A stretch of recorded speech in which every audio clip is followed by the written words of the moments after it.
आज हमारे साथ हैं हमारे देश के इंफ्रास्ट्रक्चर मिनिस्टर। आइए करते हैं उनसे कुछ बातचीत। Welcome sir. नमस्कार सर, जिन सड़कों पे बहुत ज्यादा ट्रैफिक होता है, बराबर है, उन सड़कों की संख्या दुगनी करने का आपने वादा किया था, बराबर है। उसका क्या हुआ? अरे बाबा दुगनी किया मैं, तुला माहित नहीं? अरे दुगनी किया मैं। वो जितना भी ऐसा रोड है ना, उसके बीच में मैं डिवाइडर बना के दिया, तो दुगनी हुआ कि नहीं? हुआ ना। सर, लेकिन उन सड़कों का क्या जिनमें बहुत सारे गड्ढे हैं? अरे बाबा खड्डे मांगता है रोड पे, कितना रोड पे खड्डे हम लोग बना के छोड़ के दिया। अरे बाबा खड्डे रहते ना, वो स्पीड ब्रेकर का काम करते, तो हमको सेपरेटली स्पीड ब्रेकर बनाने का जरूरत नहीं है, तो टाइम भी बचता है, पैसा भी बचता है। तो आप पैसे बचाने का ही सोच रहे हैं? नहीं नहीं, ऐसा ना है, पर पैसा बचता है। अभी देखो खड्डा रहेगा तो आदमी गाड़ी धीरे चलाएगा, तो एक्सीडेंट नहीं होएगा, बराबर है।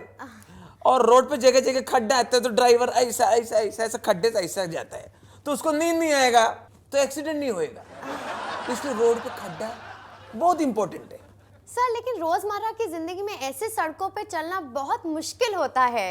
अरे बाबा नया जनरेशन जो है ना, उसको वही मैसेज देने का है कि जिंदगी के रास्ते आसान नहीं है।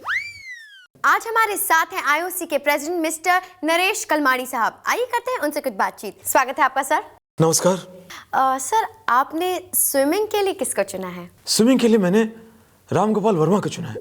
क्यों? क्योंकि इतनी फ्लॉप फिल्में देने के बाद भी वो आदमी अभी तक डूबा नहीं। और सर, कुश्ती के लिए? कुश्ती के लिए मैंने राजपाल यादव का नाम दिया है। क्यों?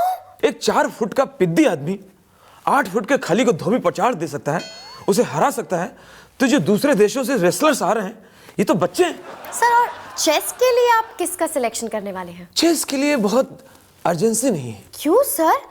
चेस के लिए शातिर दिमाग की जरूरत होती है, चालाकी आनी चाहिए, होशियारी आनी चाहिए। तो ऐसे अपने बहुत सारे नेता हैं जिनमें ये सब चीजें तो कूट कूट के भरी है। तो इसमें से जो उस दिन फ्री होगा उसको मिठा देंगे। लक्षात ठेवा, खेल भावना ठेवली पाहिजे। दोस्तों, आज हमारे साथ है हमारे देश की युवा पीढ़ी के युवा नेता मिस्टर पिंकू शर्मा। आइए करते हैं उनसे कुछ बातचीत। Welcome to our show sir. Ay what's up yo.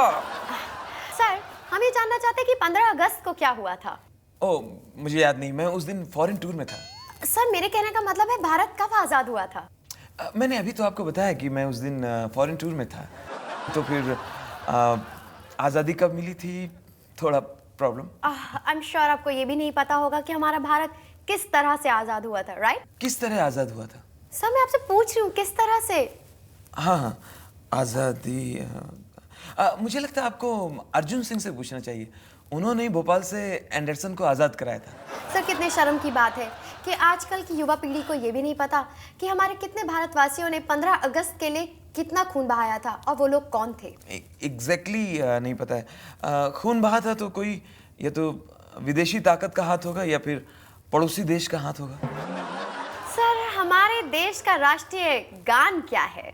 Chak they O Chak they India, Chak they O Chak they India, पैसे की लगा दूं ढेरी।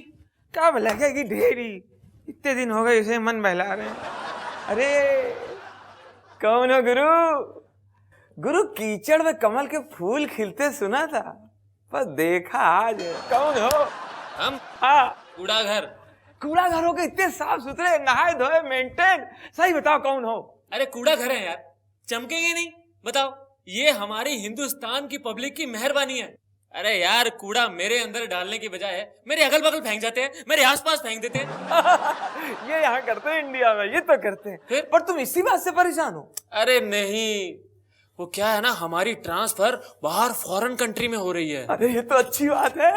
अरे नहीं ना, अरे वहां के लोग हमारे हिंदुस्तानी लोगों की तरह समझदार नहीं है ना, वो तो कूड़ादान के अंदर ही डालेंगे। खैर मेरी छोड़ो, तुम बताओ तुम कौन हो? हाँ भैया, वो है जो पुलिस की लात खाते हैं, सरकारी काम करवाने के लिए रिश्वत खिलाते हैं, गरीबी झेलते हैं, भ्रष्टाचार में पिसते हैं। हम हैं आम आदमी। ओए होए, तो तुम हो आम आदमी? हम ही तो हैं। अरे वाह यार, तुम्हारे बारे में हमने सुना बहुत था। सच्ची? हाँ, आज देख भी लिया। अरे यार तो गले मिलो। अरे मिलो मिलो। आओ आओ। अरे यार हम दोनों की शक्ल सूरत में ही फर्क है, पर हम दोनों का हाल तो एक ही है।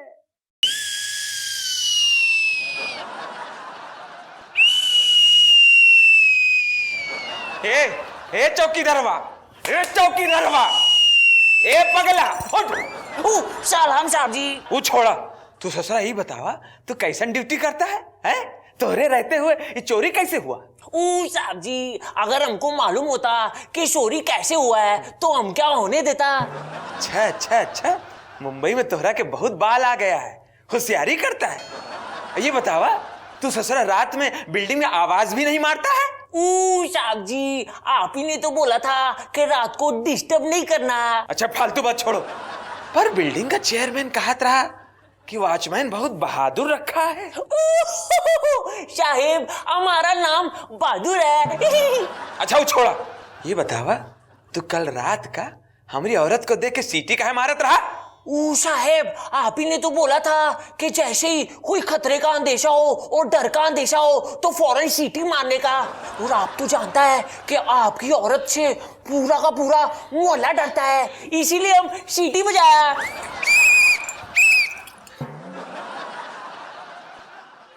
आगे का डाइन।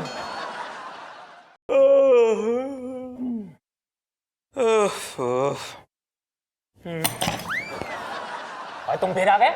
ओए, अब क्या तुम्हें स्टैम्प पेपर पे लिख के दूं कि ट्रेन थोड़ी लेट है? हैं? इस बार वो बात नहीं है, तो दूसरी बात है।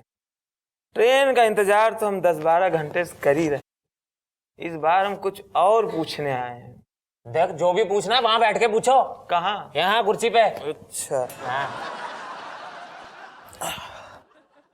बाबूजी, यही पूछना रहा कि यहाँ स्टेशन के अगल बगल कोई कब्रिस्तान है? नहीं। तो कोई शमशान भूमि है? नहीं। क्यों? यही पूछना था कि जब पैसेंजर लोग इंतजार करते करते मर जाते हैं तो आप लोग उनकी बॉडी का क्या करते हैं?